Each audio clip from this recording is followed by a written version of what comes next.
Meantime, for us here in Colorado, we're going to go on a similar roller coaster, ride of our own, but it will be a bit more typical for us here in Colorado. That said, we do get an Arctic cold front later on today. That means bitterly cold temperatures for the next little while, and light snow likely as well for us, especially north of Denver. Now, here in red, we've got a winter storm warning and rabbit ears past 12 to 24 inches. A lot of the kind of main I-70 corridor mountain towns may get as much as another 15 inches of snow on top of what's been a very busy stretch for us. Most of the mountains already with about 18 to 35 inches of snow over the last 3 days. We're going to add another maybe 1 to 2 feet of snow on top of that over the next 24 hours. Seeing some of that steadier snow right now across our central and northern mountains. A few flakes for us here across northeast Colorado. Those are dissipating, but the main action continues to be from the Continental Divide on west. And the reason why we've had this nonstop stream of snow, the jet stream directly overhead, that is pumping in all that Pacific energy straight into our northern mountains in particular.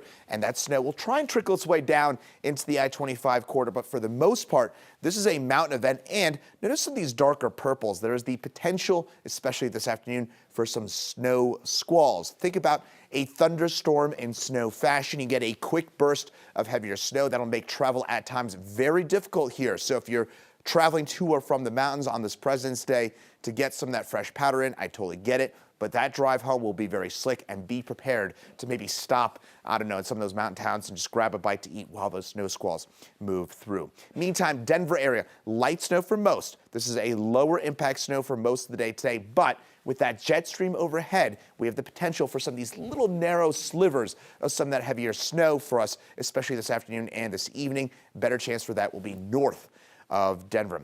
Most areas, a trace of 2 inches of snow for us here along the urban corridor. However, north of Denver, highest odds for 1 to 2 inches of snow, and that could mean some disruptions to that evening drive home for those of you that might be working on this President's Day. Again, that drive home this afternoon, this evening could be a bit slick north of town. Teens, 20s, most of the eastern part of the state, and a lot of 20s and 30s with the warmer and drier air mass, warmer air mass, I should say, in the mountains. Today, 36 for us, snow showers with an Arctic front later on today.